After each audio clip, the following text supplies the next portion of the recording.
Hi everyone, this is Mu from Truth Spirit Wealth channel, and this appointment of today, I want to talk about what I've seen, what I heard more than seen at the WEF, the Economic Forum, the World Economic Forum. It seems like that there's much more consensus that in the past that the globalization, someone who says is dead. The calm and peace up here on the magic mountain in Davos is at stark contrast to a world whose old order is unraveling. Whether it's dead or not, there's definitely a more alignment among lots of people that globalization has definitely failed the West. Globalization has failed the West and the United States of America. It's enough to look at, the Trump board of peace.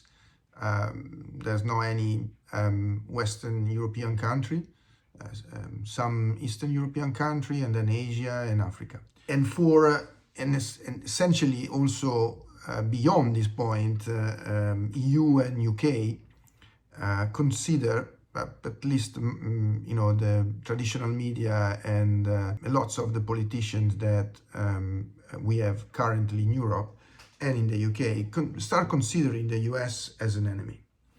I think that all these things will have an impact on the market, and it's my passion to analyze this kind of situation and trying to share what I think, what I understand with every one of you. We have heard recently Macron say that in Europe we need more Chinese investment. China is welcome, but what we need is more Chinese foreign direct investment in Europe. It seems there is an agreement, as I say, that globalization has failed the West. From the fall of the Berlin Wall, has been created more wealth than ever before. Since the fall of the Berlin Wall, more wealth has been created than in any time prior in human history. But in advanced economies, that wealth has accrued to a far narrower share of people than any healthy society can ultimately sustain. The challenge with these last 30 years is that 40 years is that the distribution of this wealth has been definitely incorrect, in the sense that has not been distributed widely. And those that build assets, particularly we're talking about data asset, infrastructure asset, and now with artificial intelligence also the owners of models, and we are repeating distribution of wealth that we've seen with the digital world. Now there's someone that wins more or less all, and the others keep with their own little salaries, trying to get to the end of the month. Now we're in the era of AI, which we're going to talk about a lot in this week. And are we going to replay the same pattern? Early gains are flowing to the owners of models, owners of data, and owners of infrastructure. It's true that AI, for instance, Elon Musk says that AI has the potential to create true abundance, so where artificial intelligence and robotics creates all the products and services that everyone needs, and these will cost very, very little. However, at this point in time, there's not seems to be, if you look at the WEF videos, you will hear Larry Flinch say that these exact things, but say also that he wants to discuss with people. So usually when you want to talk to people to the leaders about what is possible to do, it means that a solution does not exist. So with the artificial intelligence revolution, we are as a society again at risk to distribute the wealth that this will create only to a very limited amount of people. The consequences of this is that people ask more and more for socialist type of policies. So we have seen New York, no? New York has always been I'm 50 years old, have always been in my mind and in the imaginary of everyone like the center of the capitalism. No? There's Wall Street, where if you want to make it big, you need to go to New York. We have songs, we have movies. All that points to, extreme capitalist place. And now there is a mayor that is a socialist. There is an increased request from the public to tax the rich, to redistribute wealth that has been created. Now, unfortunately, the globalization brings not only the rich people have always been able to move, but globalization brings definitely easiness to move from a nation to another that was less easy 20, 30, 40 years ago. And what does it mean? That we can see from the graph that taxing the riches means that the rich will go somewhere else.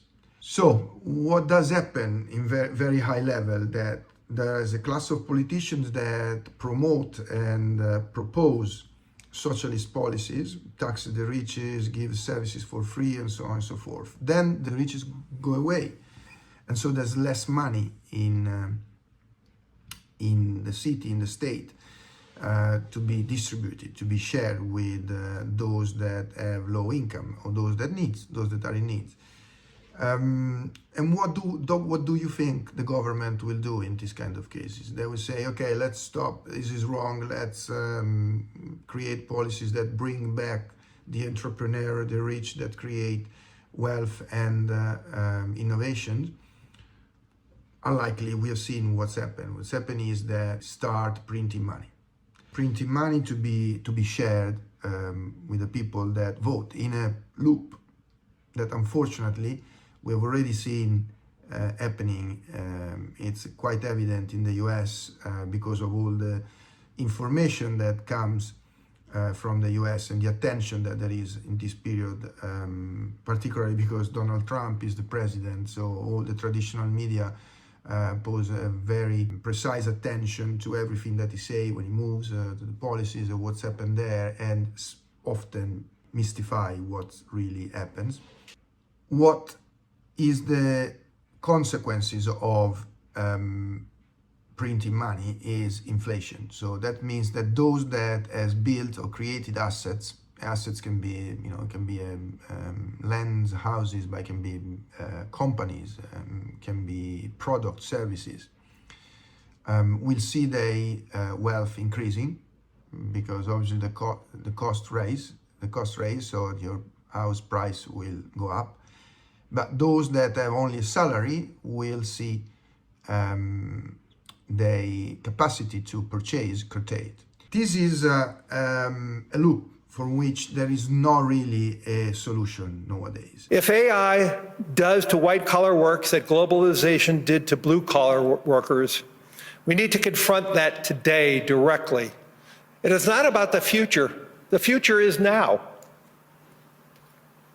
Now with abstractions about the jobs of tomorrow, but with a credible plan for broad participation in these gains. So what is the point that I want to pass across? I want to pass across the point of making sure that you build assets if you can. Create services, products. If you have cash, make sure that those cash are less in those currencies that are more likely to generate inflation, like could be definitely European, the euro, perhaps the US, and even if with a, let's say, center-right government like Donald Trump is, which should, and actually does at a certain level, reduce the spending. We have seen the big beautiful bills, as Donald Trump called it, that actually is increasing the budget of the US, so creating more money.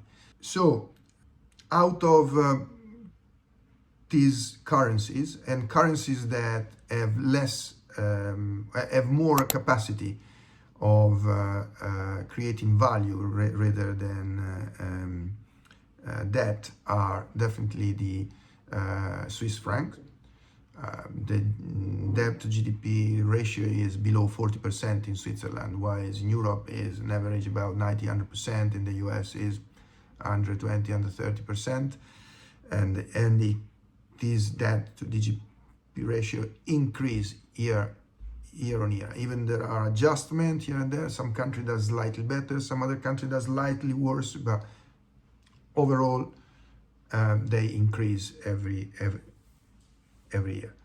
And there's no doubt that scarce assets like could be Ethereum or Bitcoin.